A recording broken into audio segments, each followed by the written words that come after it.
ஆண்டவருடைய பரிசுத்த நாமத்துக்கு ஸ்தோத்திரம் உண்டாவதாக. இன்றைக்கு நான் ஆடுகளை பற்றி பார்க்கலாம் என்று இருக்கிறேன். ஆடு, செம்மறி ஆடு, வெள்ளாடு என்னை விட அதிகமாக உங்களுக்கு தெரிந்திருக்க வாய்ப்புகள் இருக்கிறது. நீங்களும் ஒருவேளை ஆடுகள் வளர்த்திருப்பீர்கள், அதனால் உங்களுக்கும் தெரியலாம். ஆனால் இன்றைக்கு நாம் பார்க்க இருக்கிறது நமக்கு தெரிந்தபடி இல்லை, அது வேதத்தில் என்ன சொல்லப்பட்டிருக்கிறது என்பதை நாம் பார்க்க இருக்கிறோம். எடுத்துக்கொள்வோம். மத்தேயு சுவிசேஷம் 25வது அதிகாரம் 31, 32 வசனம். மனுஷகுமாரன் தமது மகிமை பொருந்தினவராய் சகல பரிசுத்த தூதர்களோட கூட வரும்போது தமது மகிமையுள்ள சிங்காசனத்தின் மேல் வீற்றிருப்பார். மகிமையுள்ள சிங்காசனத்தின் மேல் மனுஷகுமாரன் வீற்றிருப்பார்.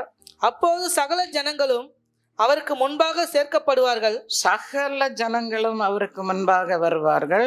மெய்ப்பனானவன் செம்மறியாடுகளையும் வெள்ளாடுகளையும் வெவ்வேறாக பிரிக்கிறது போல அவர்களை அவர் பிரித்து செம்மறியாடுகளையும் வெள்ளாடுகளையும் மெய்ப்பனானவன் என்ன செய்வானாம்? பிரிப்பானா. ஏன்னா வெள்ளாடு நிற்காது ஒரு இடத்துல. ஓடி ஓடி ஓடி ஓடி பச்சை கலர் எங்கெல்லாம் தெரியுதோ அங்கெல்லாம் போய் கடிச்சிக்கிட்டு வரும். செம்மறியாடு நின்று மேயக்கூடியது. அப்போ ரெண்டையும் ஒன்றாக மேய்க்க முடியாது. மெய்ப்பனானவன் ரெண்டையும் வெவ்வேறாக பிரிப்பானாம். அடுத்த வசனம்.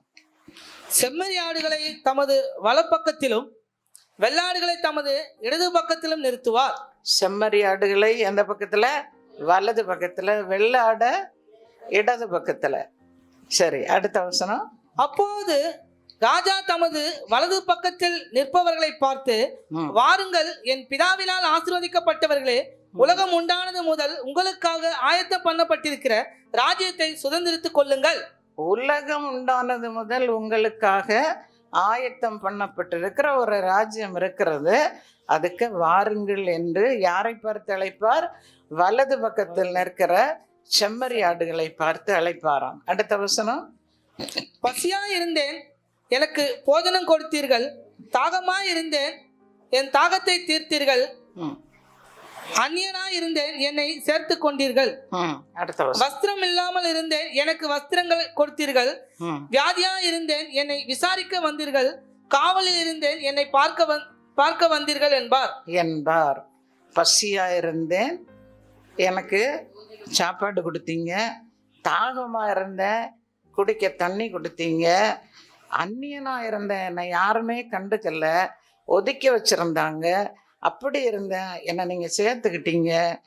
வஸ்திரம், நான் துணி இல்லாத இருந்தேன், எனக்கு துணி கொடுத்தீங்க. வியாதியாக இருந்தேன், என்னை வந்து விசாரிச்சிங்க. காவலில் இருந்தேன், ஜெயிலில் இருந்தேன், என்னை பார்க்க வந்தீர்கள். இத்தனை லிஸ்ட்டு கொடுக்கப்பட்டிருக்கிறது. அப்படி வந்தவங்களைத்தான் ஆண்டவர் என்ன செய்கிறார்? வாருங்கள், உலகம் உண்டான முதல் உங்களுக்காக ஆயத்தம் பண்ணி வைத்திருக்கிற அந்த ராஜ்யத்தை சுதந்திரித்து கொள்ளுங்கள் என்று அழைப்பாராம். இது நம்ம பார்த்தா ரொம்ப நம்முடைய மைண்டுக்கு ஏற்றபடி பார்த்தா, பசியாக இருந்தேன், சாப்பாடு கொடுத்தீங்க. யாரோ வந்தாங்க, பசியாக இருக்குது, எனக்கு ஏதாவது கொடுங்கன்னு கேட்டாங்க, நான் கொடுத்தேன். அதாவது மற்ற மக்கள் சொல்லுவாங்க இல்லையா, தெய்வம் வந்து யாராக வருவார்? பிச்சைக்காரனாக வருவார், ஏழை எளியவனாக வருவார், அப்படி என்று சொல்லி நம்ம நினைக்கிறோம். சரியா? அப்போ நம்ம நிறைய பேருக்கு பசி ஆட்டி இருக்கோம். ட்ரெஸ்ஸு என்ன ட்ரெஸ்ஸு கொடுப்போம்? பழைய ட்ரெஸ்ஸை தான் கொடுப்போம். புது ட்ரெஸ்ஸு கொடுக்க மனசு வராது. ரொம்ப நாள் உடுத்து ரொம்ப பழசாகி போச்சு, என்னை பார்க்குறவங்களுக்கெல்லாம் அந்த ட்ரெஸ்ஸை தெரியும், அதனால போர் அடிக்குது, இதை கொடுத்துடலான்னு தான் கொடுப்போம். சரியா? வஸ்திரம் இல்லாமல் இருந்தவங்களுக்கு என்னுடைய வஸ்திரத்தை நான் கொடுத்தேன், எல்லாம் நான் பண்ணிட்டேன். இப்போ நான் ரெடியாக இருக்கேன். எங்கே போகிறதுக்கு? தேவனுடைய ராஜ்யத்துக்கு போகிறதுக்கு, ஆண்டவருடைய வலது பாரசத்தில் நிற்பதற்கு நான் ரெடியாக இருக்கிறேன்னு நம்ம எல்லாரும் சொல்கிறோம். அப்படி தானே? யாராவது நம்ம இந்த பாயிண்டில் ஏதாவது ஒன்றில் நான் குறையாக இருக்கிறேன், என்கிட்ட இல்லை அப்படி என்று சொல்லி நினைக்கிறவங்க இருக்கிறோமா? இல்லை. நான் இதில் எல்லாத்துலேயும் கரெக்டாக ஒவ்வொரு பாயிண்டாக பார்த்தா கூட ஏதோ ஒரு கட்டத்தில் நான் அதை பண்ணியிருக்கிறேன் அப்படின்ட்டு தான் நினைக்கிறோம். அடுத்த வசனம் வாசிப்பா. அப்பொழுது நீதிமான்கள் அவருக்கு பிரதியுத்தரமாக, அப்பொழுது நீதிமான்கள், யார் பிரதியுத்தரமாக? நீதிமான்கள். அவருடைய வலது பக்கத்தில் நிற்பவர்கள் யாரா? நீதிமான்கள். நம்ம எல்லாரும் யாரு? யாரு? நீதிமான்கள். நம்ம எல்லாரும் யாரு? பரிசுத்தவான்கள் அப்படி என்று சொல்லி நம்ம சொல்றோம். அதுக்கு தகுதியா இருக்கிறோமா என்று சொல்லி நம்ம என்ன செய்யணும்? கொஞ்சம் பார்க்கணும். நீதிமான்கள் யார் என்பதை பார்ப்போம். எசேக்கியேல் தீர்க்கதரிசியின் புஸ்தகம் 18வது அதிகாரம் 7, 8, 9 வசனம் வாசிங்க. ஒருவனையும் ஒடுக்காமலும் கொள்ளையிடாமலும் இருந்து இதுல கொஞ்சம் வெயிட் பண்ண. ஒடுக்காமலும், ஒடுக்குதல்னா நான் ரொம்ப நல்லவன், யாரையுமே நான் ஒடுக்கிறது இல்லை. ஒடுக்கிறதுன்னா என்னது? நெருக்கத்தை கொடுக்கறது ஒடுக்கம் என்று சொல்லுகிறது. ஆபீசர்ஸா இருக்கிறவங்க கீழே இருக்கிற ஸ்டாஃபுக்கு ஒடுக்குவாங்க, அவங்கள நெருக்கடியை கொடுப்பாங்க. வீட்டில் மனைவியா இருக்கிறன்னா கணவனுக்கு என்ன செய்கிறோம்? நெருக்கடியை கொடுக்குறோம், ஒடுக்கத்தை கொடுக்குறோம். கணவர்கள் மனைவிகளுக்கு ஒடுக்கத்தை கொடுக்கறதுனால என்ன ஆகுது? குடும்பத்தில் சமாதானம் இல்லாமற் போகுது. வீட்டுக்கு வர்றதற்கு பிடிக்கல. ஒரு ஃப்ரீயான பேச்சுகள், சிரிப்புகள் குடும்பத்தில் இல்லை. அதுக்கு நம்ம நண்பர்களை தேடி தான் போக வேண்டியது இருக்கு, சிரிக்கிறதுக்கும் ஒரு ஃப்ரீயாக இருப்பதற்கும். சரியா? இங்க ஒருவனையும் ஒடுக்காமலும், அடுத்தது கொள்ளையிடாமலும் இருந்து. கொள்ளையிடுது. நம்ம யாராவது கொள்ளையிட போறோமா? நம்ம வேலையை நம்ம பார்த்துக்கிட்டு இருக்கிறோம். வீட்டில் யாரையாவது கொள்ளையிடுறோமா? யாராவது இதுல உள்ள இருக்கிறவங்க யாராவது கொள்ளை தொழில் இருக்கா? இல்லை. ஆனால் நம்மையும் தெரியாம கொள்ளையிட்டு தான் இருக்கிறோம். ஆண்டவருக்கு கொடுக்க வேண்டியது கொடுப்பதில்லை. அது பணமா இருந்தாலும் சரி, பொருளாக இருந்தாலும் சரி, நேரமா இருந்தாலும் சரி, ஆண்டவருக்கு கொடுக்க வேண்டியதை கொடுக்கறதில்ல. அதுக்கு பேர் என்னது? கொள்ளையிடுறது தான். சரியா? அடுத்தது கடன் வாசி. கடன் வாங்கினவனுக்கு அடைமானத்தை திருப்ப கொடுத்து. கடன் வாங்குறாங்க. நம்ம இப்போ ஒருத்தர்கிட்ட போய் கடன் வாங்குறோம்னா அவங்க என்ன செய்யறாங்க? எப்படி நம்பி உனக்கு இந்த கடனை கொடுக்கறது? நான் அதுக்கு என்ன ஷூரிட்டி? அதுக்கு ஒரு அடமானம் தேவைப்படுது, ஒரு பொருள் தேவைப்படுது, ஒரு நகை தேவைப்படுது, ஒரு ட்ரெஸ், ஒரு புடவைகள் தேவைப்படுது, ஒரு பொருள் தேவைப்படுகிறது. அதை வாங்கிட்டு தான் என்ன செய்கிறோம்? பணம் கொடுக்குறோம். அப்படி தானே வெளியே உலக மனுஷர் பண்ணுறாங்க. நம்மிலும் அநேகர் என்ன செய்கிறோம்? பணத்தை கொடுத்தால் என்ன செய்கிறோம்? கடன் வாங்கினவனுக்கு அடைமானத்தை வாங்கிட்டு தான் பணம் கொடுக்குறோம். கரெக்டு தானே? நமக்கு அந்த பணத்துக்கு ஷூரிட்டி இல்லை, அது திரும்ப வரும் என்ற நம்பிக்கை இல்லை. நமக்கு உள்ள பணத்தை தான் என்ன செய்கிறோம்? நம்ம கஷ்டப்பட்டு சம்பாதிச்ச பணத்தை நம்ம அதிகமாக இருந்து கொடுக்கல. அவங்க தேவைன்னு வர்றாங்க, கொடுக்குறோம். அதுக்கு ஒரு ஷூரிட்டிக்காக ஒரு அடைமானத்தை வாங்கி கொள்ளுகிறோம். இங்கே சொல்லப்பட்டிருக்கு பாருங்க, கடன் வாங்கினவனுக்கு அடைமானத்தை திரும்ப கொடுத்து, அடுத்தது அப்பத்தை பசித்தவனுக்கு பங்கிட்டு, தன் அப்பத்தை பசித்தவனுக்கு பங்கிட்டு. என்கிட்ட எக்ஸ்ட்ரா இல்லை, எனக்கு கரெக்டாக தான் இருக்குது, என்ன பட்ஜெட் எனக்கு கரெக்டாக தான் இருக்குது. இந்த மாதம் என்னுடைய சாப்பாட்டுக்கு நிறைய பேர் பட்ஜெட் போட்டு நம்ம குடும்பம் நடத்துகிறோம். ஏன்னா வருமானம் லிமிட்டடாக இருக்கிறதுனால. அப்போது என்னுடைய சாப்பாட்டுக்கு உள்ள காசு தான் என்கிட்ட இருக்குது. அதை நான் என்ன செய்ய முடியாது? இன்னொருவருக்கு கொடுக்க முடியாது. ஏன்னா புத்திசாலியாக இருக்கணும். எனக்குள்ளதை நான் கொடுத்துக்கிட்டு அதுக்கப்புறம் நான் இல்லைன்னு சொல்லி இருக்க முடியாது. ஆனால் இங்கே என்ன சொல்லப்பட்டிருக்கு? தன் அப்பத்தை பசித்தவனுக்கு பங்கிட்டு. எக்ஸ்ட்ரா இருக்கிற அப்பத்தை பசித்தவனுக்கு பங்கிட்டது என்று சொல்லப்படவில்லை. என்னுடைய அப்பத்தை, என்னுடைய சாப்பாட்டை எனக்கென்று நான் வைத்திருப்பதை பகிர்ந்து கொடுப்பது தான் மற்றவர்களுக்கு கொடுப்பது. இது ஆண்டவருடைய பார்வையில இருப்பது வேதத்தில் எழுதப்பட்டிருக்கிறது. வஸ்திரம் இல்லாதவனுக்கு வஸ்திரம் தரிப்பித்து, வஸ்திரம் இல்லாதவனுக்கு வஸ்திரத்தை தரிப்பித்து. அடுத்தது, வட்டிக்கு கொடாமலும். வட்டிக்கு கொடாமலும் மிக முக்கியமான ஒரு காரியம். நிறைய பேர் நம்ம வட்டிக்கு கொடுக்குறோம். என்னுடைய பிழைப்பே என்னது? அதுதான். அந்த வருமானத்தை வைத்து தான் நான் பிழைக்க வேண்டும் என்று சொல்லி நாம் வட்டிக்கு கொடுக்கிறோம். இங்கே வேதம் வட்டிக்கு கொடாமலும் என்று சொல்லப்பட்டிருக்கிறது. அடுத்த பாயிண்ட், பொலிசை வாங்காமலும். பொலிசை, வட்டி வாங்காமலும். பொலிசை என்றால் வட்டி தான். வட்டி வாங்க வேண்டாம். அடுத்தது, அநியாயத்துக்கு தன் கையை விலக்கி. தன்னுடைய கையை அநியாயத்துக்கு விளக்க வேண்டும். அநியாயமான காரியங்கள் அது உங்களுக்கு தெரியும். நியாயம் எது, நீதி எது, அநியாயம் எது என்று சொல்லி நம்ம எல்லாருக்கும் தெரியும். இப்போ ஒரு சின்ன குழந்தைக்கு கூட சரி எது தப்பு எதுன்னு தெரியும். ஒரு பக்கத்தில் இருக்கிற குழந்தை, இந்த குழந்தை வைத்திருக்கிற விளையாட்டு ஜாமானத்தை பிடுங்கிட்டோன்னா அது உடனே என்ன செய்யுது? இது என்னுடையது, எனக்கு அம்மா கொடுத்ததுன்னு பிடுங்கி வாங்குது திரும்ப. நியாயம் என்று சொல்லி அந்த குழந்தைக்கும் தெரியும், என்னுடையதை அவ எடுத்துக்கிட்டா, அதனால நான் பிடுங்கணும் அப்படின்னு சொல்லி. அப்போ அநியாயத்துக்கு நம்முடைய கையை விலக்க வேண்டும். அடுத்தது, மனிதருக்குள்ள வழக்கை உண்மையாய் தீர்த்து. மனுஷர்களுக்குள்ளே வழக்கு சண்டை வரும்போது ஒருதலை பட்சமாய் நியாயம் செய்யாதபடிக்கு உண்மையாக நியாயத்தை சொல்லி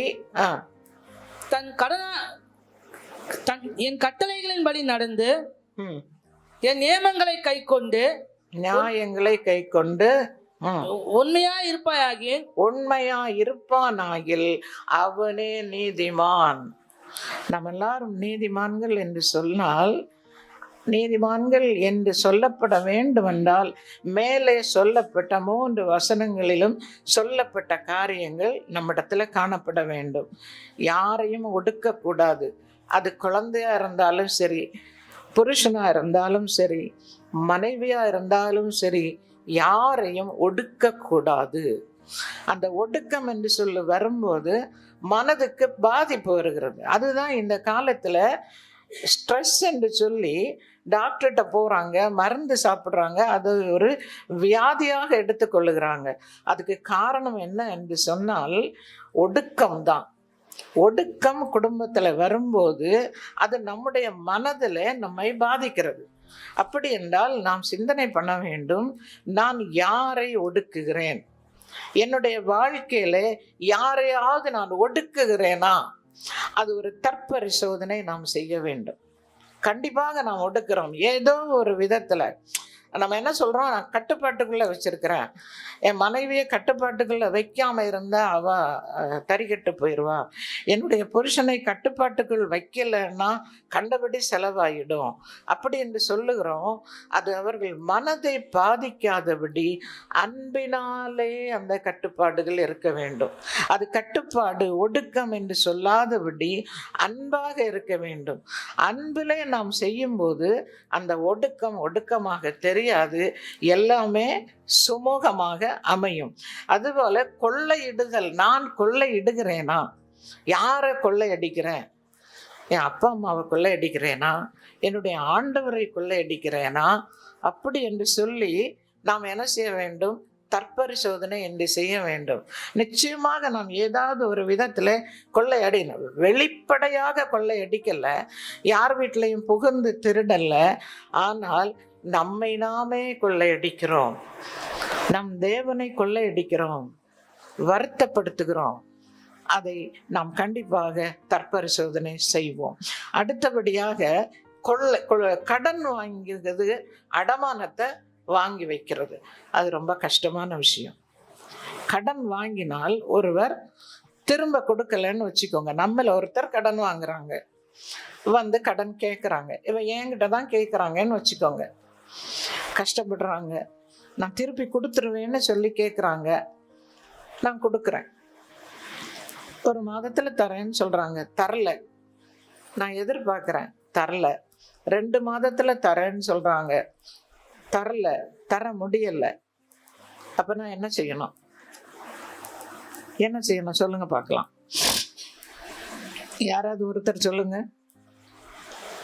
கடன் வாங்கினவங்க திருப்பி கொடுக்கல, அவங்களுக்கு கொடுக்கறதுக்கு வசதி இல்லை, கஷ்டம், என்ன செய்யலாம்? சத்தமா சொல்லுங்க. வெயிட் பண்ணி தான் வாங்கணும்னு ஒரு குரல். என்னவா?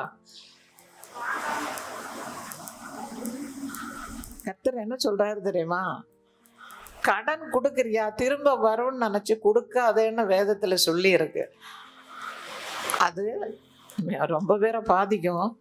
அந்த வசனங்கள் எல்லாம் எடுத்தா கடன் கொடுக்கும்போது திரும்ப கிடைக்காது என்று சொல்லி கொடுக்கணும். சரி, ஒரு 20,000 என்கிட்ட கேட்குறாங்க, 20,000 திரும்ப கொடுத்தாதான் என்னால் கொடுக்க முடியும். ஒரு 2,000 நான் கொடுக்குறேன்னு வச்சுக்கோங்க. அந்த 2,000 எனக்கு திரும்ப கிடைக்காவிட்டா கூட எனக்கு பாதிப்பு வராது.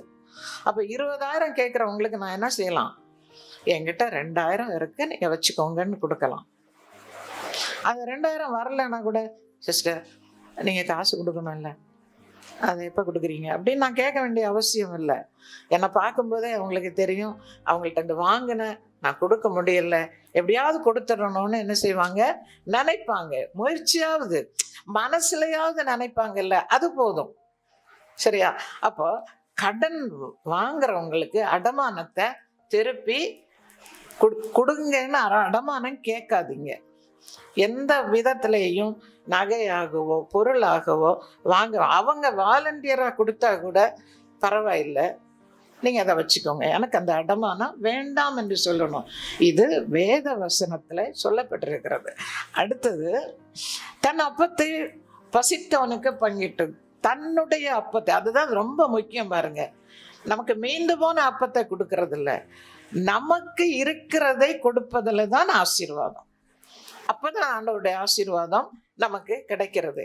இல்லைங்க, எனக்கு தான் கரெக்டாக பட்ஜெட் அப்படியே இடிக்கிற மாதிரி இருக்குதுன்னு சொல்லி கொடுக்காமல் இருக்க வேண்டாம். அந்த இருப்பதில் இருந்து எடுத்து கொடுக்கறதைத்தான் கர்த்தர் பார்க்கிறார். அந்த விதவை என்ன செஞ்சா?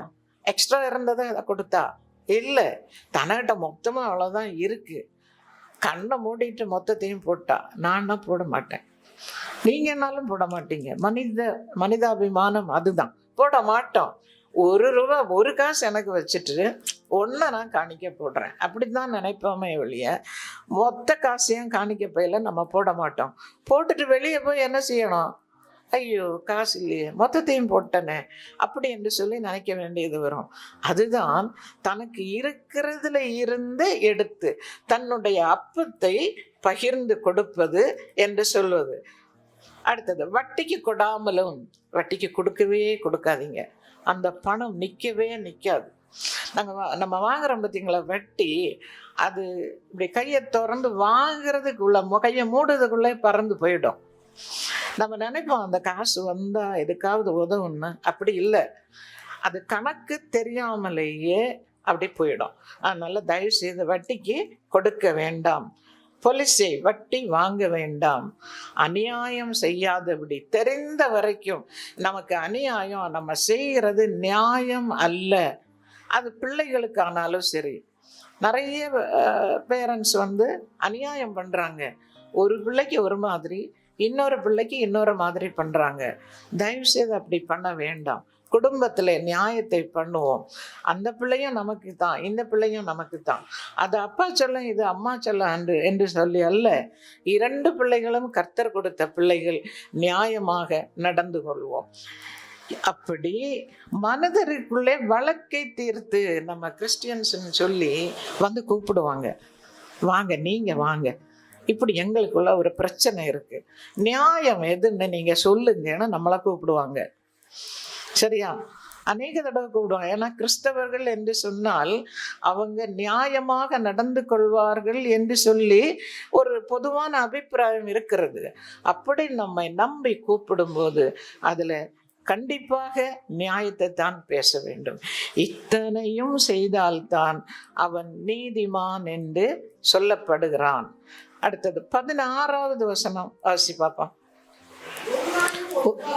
ம் அடைமானத்தை வைத்துக் கொள்ளாமலும் ம் கொள்ளையிடாமலும் ம் தன் அப்பத்தை பசித்தவனுக்கு கற்பித்து வஸ்திரமில்லாதவனுக்கு வஸ்திரம் கற்பித்து ம் சிந்தையானவனுக்கு நோவு உண்டாதபடிக்கு தன் கையை விலக்கி ம் வட்டியும் பொன்னையும் வாங்காமல் இருந்து என் நியாயங்களின்படி செய்து என் கட்டளைகளை நடந்தால் அவன் தன் தகப்பனுடைய அக்கிரமத்திற்கும் சாதாரண கிளைகளே விழிப்பான். ஆமா, அப்பா செய்கிற தப்பு, அப்பா தப்பு பண்ணனா பிள்ளைகளுக்கு கிடைக்கும் அதன் பலன். அப்படிதான் நியாயமா சொல்லுவான்ல, தகப்பன் நல்லா இருந்தாதான் பிள்ளைகளுக்கு அது ஆசீர்வாதமாக இருக்கும்.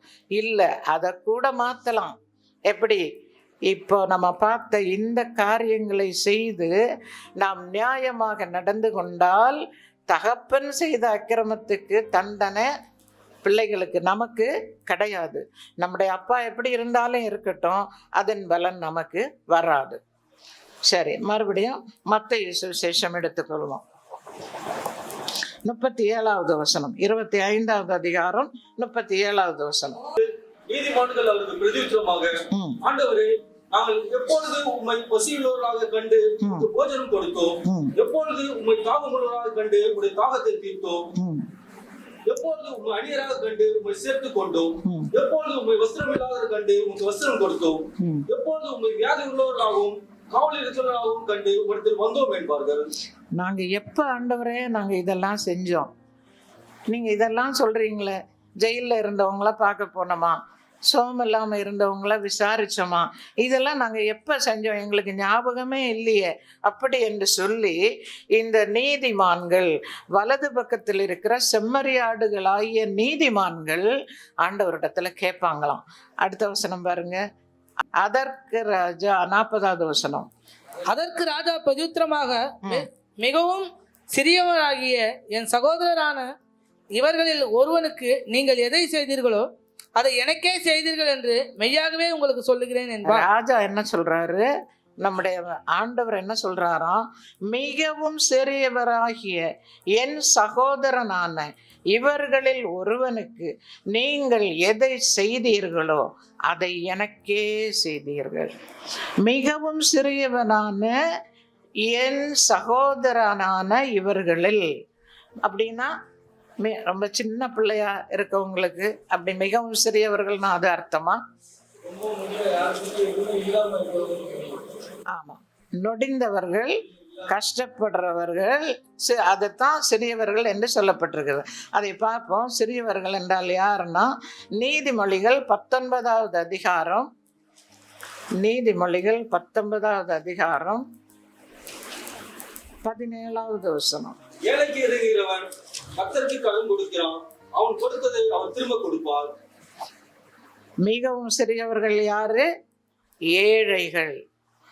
ஒரு ஏழைக்கு காசு கொடுத்தா அந்த ஏழையால திரும்பி கொடுக்க முடியாது. அதைத்தான் நான் முதல்ல சொன்னேன். அது நம்முடைய சபையில் உள்ளவர்களாக இருந்தாலும் சரி, வெளியே உள்ளவர்களாக இருந்தாலும் சரி, ஏழைகள் கஷ்டப்படுறவங்களுக்கு நம்ம ஒன்று கொடுத்தோன்னா அவங்களால திருப்பி கொடுக்க முடியாது. ஆனால் அதை யார் கொடுப்பா? அதை அவர் திரும்ப கொடுப்பார். அவருக்கு கடன் கொடுத்த மாதிரி. அது என்கிட்ட ஒரு கெட்ட பழக்கம் உண்டு. நான் என்னுடைய ஐயாட்ட நான் சொல்லுவேன், நான் திருப்பி தர்றேன்னு சொன்னால் கண்டிப்பாக அவங்க திருப்பி தரணும், இல்லது நான் கேட்பேன். அது ஒரு கேவலமான சுபாவம். ஆனால் எங்கள் ஐயா கொடுத்தா திருப்பி கேட்க மாட்டார். அவர் என்ன சொல்லுவாருன்னா, ஒருத்தர் வந்து கேட்டாங்கன்னா அவங்க தேவைன்னா கேட்குறாங்க. எனக்கு கடவுள் உதவி செய்வதற்கு ஒரு சந்தர்ப்பத்தை கொடுத்துருக்கிறாரேன்னு நான் சந்தோஷமா அவங்களுக்கு செய்வேன். நான் அவங்களுக்கு செய்யலை, அவருக்கு செய்கிறேன். அவங்க கொடுத்தா கொடுக்கட்டும், இல்லைன்னா போகட்டும். அப்படி நிறைய பெரிய அளவில் பணம் கூட கொடுத்துருக்காரு. 25,000 ரூபாய் வரைக்கும் கொடுத்துருக்காரு. வந்து இன்னைக்கு ஃபீஸ் கட்டணும், இல்லைன்னா கஷ்டம். ரொம்ப வசதி உள்ளவங்க வந்து கேட்குறாங்க. அவர்கிட்ட அவ்வளோதான் இருக்கு, அவருக்கு அக்கௌண்ட்ல அவ்வளோதான் இருக்கு, 25 இருக்கு, அவங்க 20 கேட்குறாங்க. போய் அப்படியே எடுத்து கொடுத்தாரு. என்கிட்ட ஒன்றும் சொல்லலை. குடு குடு குடுன்னு கார்டை எடுத்துட்டு ஓடினார். எங்கே ஓடுறாருன்னு பார்த்தா அவர் ஏடிஎம்முக்கு ஓடுறார். என்னன்னு கேட்டேன். இல்லை ஒரு 10 ரூபா தரலான்னு சொன்னேன். அவங்க இல்லை எனக்கு 20 வேணும்னாங்க. என்கிட்ட அவ்வளோதான் இருக்குது ஊழியத்துக்குள்ள காசு. இல்லை நான் இப்போ கொடுத்துருவேன் பாஸ்டர், 1 வாரத்தில் கொடுத்துருவேன்னு சொன்னாங்க. அப்படின்னாரு. அவங்க கொடுக்கவே இல்லை. அப்போ நான் சொன்னது என்கிட்ட சொன்னார், அதை நீ கேட்டுக்கோ, நான் கேட்க மாட்டேன், நான் கொடுத்தாச்சு, அதை அவர் பார்த்துடுவார், அவர் அதுக்கு எனக்கு கொடுத்துக்குவார், அது அவருக்கு பணம் அப்படி என்று சொன்னார். நான் என்னன்னா திரும்ப தருவேன்னு சொன்னால் கண்டிப்பாக அவங்க தந்துதான் ஆகணும்னு ஒரு மோசமான ஒரு சுபாவம், வசனத்துக்கு புறம்பான சுபாவம். அது நான் என்னை மாற்றிக்கிட்டேன். இப்போ அந்த சுபாவம் என்கிட்ட இருந்து என்னுடைய ஐயாட்டேருந்து நிறைய காரியங்கள் நான் கற்றுக்கொண்ட பாடங்களில் இது ப்ராக்டிக்கலாக அவங்க பண்ணினது என்னுடைய மனதை பாதித்தது. நான் இப்போ அதை செஞ்சுட்டு வரேன். அவங்க செய்த பணியை நான் தொடர்ந்து செஞ்சுட்டு வரேன். அப்போது ஏழைக்கு இறங்குகிறவன் கர்த்தருக்கு கடன் கொடுக்கிறான், அவன் கொடுத்ததை அவர் திரும்ப கொடுப்பார். நம்ம எதிர்பார்க்கவும் வேண்டாம், அவங்க திரும்ப கொடுக்கவும் வேண்டாம். கொடுத்தா வாங்கி கொள்ளலாம், ஆனால் கொடுக்கலையேன்ட்டு வருத்தப்படக்கூடாது, அதை அவர் திரும்ப கொடுப்பார். அடுத்தது மத்தேயு சுவிசேஷம் 10வது அதிகாரம் 42வது வசனம் வாசிங்க பாப்பா. சீஷன் என்னும் நாமத்தின் நிமித்தம் இந்த சிறியரில் ஒருவருக்கு ஒரு கலசம் தண்ணீர் மாத்திரம் குடிக்க கொடுக்கிறவனும் தன் பலனை அடையாமல் போக மாட்டான் என்று மெய்யாகவே உங்களுக்கு சொல்லுகிறேன் என்றார். இதனுடைய விளக்கம் என்னன்னா, சீஷன் என்கிற நாமத்து நிமித்தம். சீஷன்னா யாரு? ஆண்டவரை பின்பற்றுகிறவன், ஆண்டவரை விசுவாசிக்கிறவன். நம்ம எல்லாரும் சீஷர்கள் இல்லையா? அப்போ சீஷன் என்கிற நாமத்து நிமித்தம் இந்த சிறியரில் ஒருவனுக்கு ஒரு சொம்பு தண்ணி கொடுத்தா கூட அதுக்கு பலன் உங்களுக்கு கிடைக்கும். அப்படின்னா இப்போ இன்னைக்கு நிறைய, நான் தவறாக சொல்லலை, நடக்கிறத சொல்கிறேன். நிறைய ஊழியக்காரர்கள் இருக்காங்க, ஊழியத்திற்காக அவர்கள் அழைக்கப்பட்டு முதல்ல வர்றாங்க. அது நாட்கள் போக போக அது மாறி போயிடுது, அந்த கமிட்மெண்ட் மாறி போயிடுது. அவங்க அடுத்தது நல்லா ட்ரெஸ் பண்ணிட்டு, நல்லா அழகாக பண்ணிட்டு, ஒரு நல்ல பைக்கு, ஸ்மார்ட் பைக் ஒன்று வாங்கிட்டு அதில் அழகாக சுற்றிட்டு வருவாங்க. ஒவ்வொருத்தர் வீடாக போய் ஜெபம் பண்ணுவாங்க. அவங்களுக்கு சரியானபடி ஊழியம் இருக்காது, எதுவும் இருக்காது. ஆனால் ஸ்தோத்திரம் என்று சொல்லிக்கொண்டு அப்படியே காலத்தை கடத்துவாங்க. ஒரு 5-10 கிடைக்கிறத வச்சு ஓட்டுவாங்க. அடுத்தது என்ன செய்வாங்கன்னா, ஒரு அவசரம்னு வரும்போது கேட்பாங்க. எப்படி கேட்பாங்கன்னா, ஐயா எனக்கு ரொம்ப கஷ்டமாக இருக்குது, வீட்டில் கஷ்டம், எனக்கு காசு வேணும்னு கேட்பாங்க. இது நடந்ததை நான் சொல்கிறேன். எங்கள் ஐயா கொடுப்பாரு, போயிடுவாங்க, அது காணிக்கை அப்படின்னு போயிடும். அடுத்ததும் வருவாங்க, கண்டினியூஸாக இது கேட்பாங்க. அப்போ இவர் ஆலோசனை சொல்வார், பிரதர் கஷ்டப்படாதீங்க, பார்ட் டைமாக ஊழியம் செய்யலாம், முழு நேரமாக ஊழியம் செய்யணும்னு ஆண்டவர் சொல்லலை. நீங்கள் ஆட்டோ ஓட்டுறதோ வேறு ஏதாவது ஒரு இந்த பவுல் அப்போஸ்தலன் சொந்த தொழிலையும் செய்து வருமானத்தையும் பார்த்து கொண்டு அவர் ஊழியம் செய்தார். அதே போல் செய்யுங்கன்னு சொன்னால், இல்லையா எனக்கு முழு நேர வேலை ஊழியத்துக்கு தான் அழைப்பு, அதனால் நான் அதைத்தான் செய்யணும்னு சொல்லி வேலையும் செய்ய மாட்டாங்க. யங் சாப், வயசானவங்க இல்லை, இள வயதுள்ள ஊழியக்காரர்கள் நிறைய பேர் வருவாங்க. ஆனால் தெரியும், அநேக முறை ஏமாற்றுகிறார்கள் என்று தெரிந்தே இவர் கொடுப்பார். அப்போ நான் கேட்பேன், அவங்க ஏமாத்துறாங்கன்னு உங்களுக்கு தெரியும் இல்லையா, ஏன் கொடுக்குறீங்க? அப்போ என்ன சொல்லுவாருன்னா, சீஷன் என்கிற நாமத்து நிமித்தம் நான் கொடுக்குறேன். நான் அவங்களுக்கு கொடுக்கல, அவங்க ஏமாத்துறாங்கன்னு எனக்கு தெரியும். ஆனால் அவங்க நான் ஆண்டவருடைய ஊழியத்தை செய்கிறேன்னு என்கிட்ட நான் சீஷன் என்று சொல்லி வர்றாங்க, நான் கொடுக்குறேன் அப்படி என்று சொல்லுவார். அநேக ஊழியக்காரர்கள் அப்படி உண்டு. இனி குடிகாரங்க நல்லா தண்ணி போடுவாங்க, ஆனால் என்ன சொல்லுவாங்க தெரியுமா, ஐயா ரொம்ப பசி, பட்னி, வீட்டில் சமைக்க முடியலை, காசு இல்லை, பிள்ளைங்க பட்னியாக இருக்காங்க, அப்படி அழுவாங்க, காசு கொடுத்துருவாங்க. அவன் ஏமாட்டுக்கணும். அவனுடைய பசி என்னது? அவனுடைய பசி குடிப்பசி, அது தெரியும். ஆனால் அவன் கேட்கறது என்னது? குடிக்க வேணும்னு கேட்கல, பசி, சாப்பாட்டுக்கு இல்லை, மனைவி பிள்ளைகள் பட்னியாக இருக்கிறாங்கன்னு கேட்பாங்க. அப்போ கொடுப்பாங்க. இது எங்களுடைய வாழ்க்கையில நடந்ததை சொல்றேன். அவங்க சொல்லுவாங்க, நான் கர்த்தரை பார்த்து தான் கொடுக்குறேன். அவன் குடிக்கிறதுக்குன்னு கேட்கல, எனக்கு பசின்னு சொல்றான், பசியை ஆத்துறதுக்கு அவனுக்கு கொடுக்குறேன். எனக்கு கர்த்தர் பலன் கொடுப்பார். இதுதான் வேதத்திலையும் சொல்லப்பட்டிருக்கு. சீஷன் என்னும் நாமத்து நிமித்தம் இந்த சிறியரில் ஒருவனுக்கு ஒரு சொம்பு தண்ணி கொடுத்தா கூட அதன் பலனை அவன் அடையாமற் போகான் என்று மெய்யாகவே உங்களுக்கு சொல்லுகிறேன் என்றார். ஆண்டவர் சத்தியம் பண்றார். அவர் சும்மா சொல்லல, மெய்யாகவே சத்தியமாகவே உறுதியாகவே நான் சொல்லுகிறேன் என்று சொல்லுகிறார். அப்ப என்ன செய்யலாம்? கொடுக்கலாமா கொடுக்கக்கூடாதா? உதவி செய்யலாமா செய்யக்கூடாதா? தனக்கு போக தான் தானம். இது உலக பழமொழி. நமக்கு மிஞ்சினது தான் தானம் என்று சொல்வது. அப்படி அல்ல. ஆண்டவருடைய வார்த்தை சொல்றது, உன்னுடைய அப்பத்தை பகிர்ந்து கொடு, உனக்கு சாப்பாட்டிற்கு வச்சிருக்கத பகிர்ந்து கொடு, உனக்கு செலவுக்கு இருப்பதை பகிர்ந்து கொடு. அதுல தான் ஆண்டவருடைய ஆசீர்வாதம். அப்படி என்றால் நீ அதன் பலனை அடையாமல் போவதில்லை என்று மெய்யாகவே நான் உனக்கு சொல்லுகிறேன் என்று ஆண்டவர் சொல்லுகிறார். அப்ப அவர் அவ்வளவு உறுதியாக சொல்லும்போது நம்ம செய்யலாமா செய்யக்கூடாதா? செய்யணும். செஞ்சாதான் நீதிமான், செஞ்சாதான் வலது பக்கத்துல நிக்க முடியும். சும்மா வலது பக்கத்துல நிக்க முடியாது. நாமெல்லாம் நீதிமான்கள் என்று சொல்லி கொண்டிருந்தால் ஆண்டவருடைய வலது பக்கத்துல நம்ம போய் நிக்க முடியாது, அதனுடைய பலனை அடைய முடியாது. தயவுசெய்து கவனமா கேளுங்க, தூங்காதீங்க. அடுத்தது சீக்கிரமா வாசிங்க. 42, 43, 44 வசனங்கள். இடது பக்கத்தில் நிற்பவர்களை பார்த்து, அவர் சபிக்கப்பட்டவர்களே, என்னை விட்டு பிசாசுக்காகவும் அவன் தூதர்களுக்காகவும் ஆயத்தம் பண்ணப்பட்டிருக்கிற நித்திய அக்கினியிலே போங்கள்.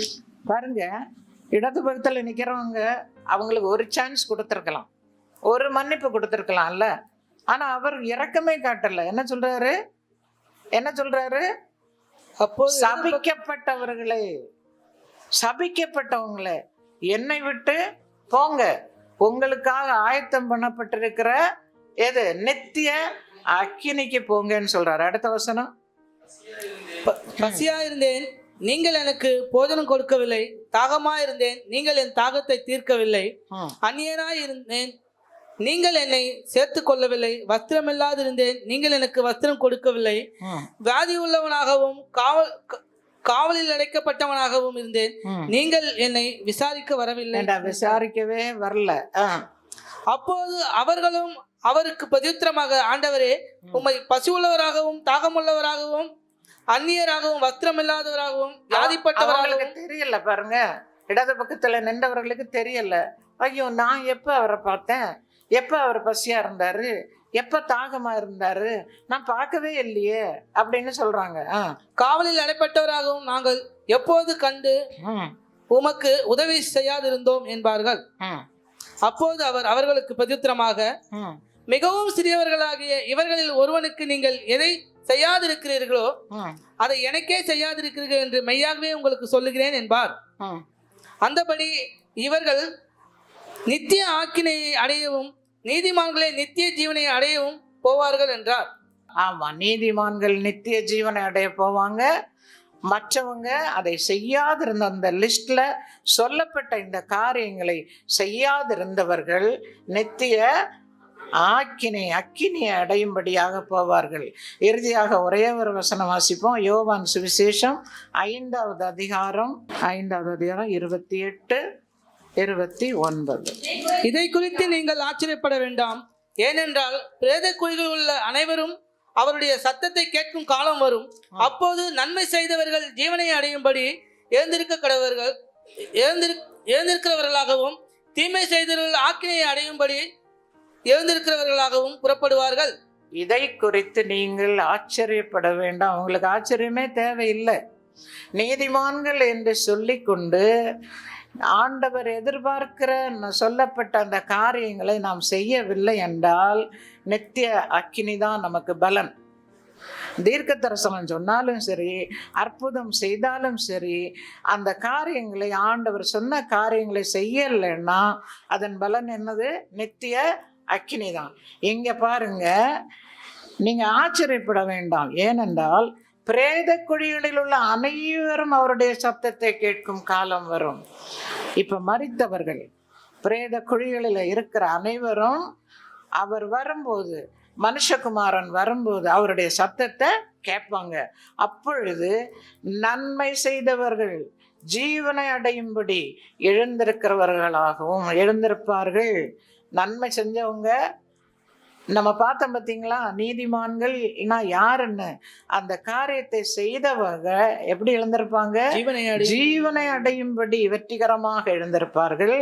தீமை செய்தவர்கள் ஆக்கினை அடையும்படி எழுந்திருக்கிறவர்களாகவும் புறப்படுவார்கள். அப்ப புறப்பட்டுருவாங்க.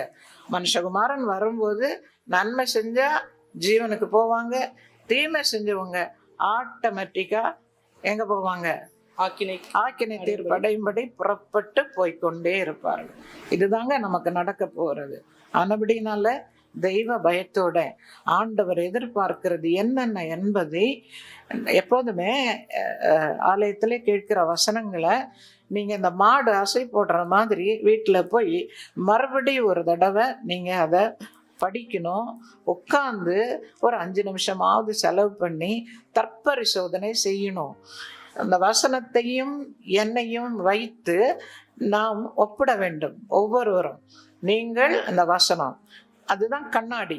அந்த கண்ணாடியில நம்மளை பார்த்து நம்மை சரி பண்ணி கொள்ள வேண்டும்.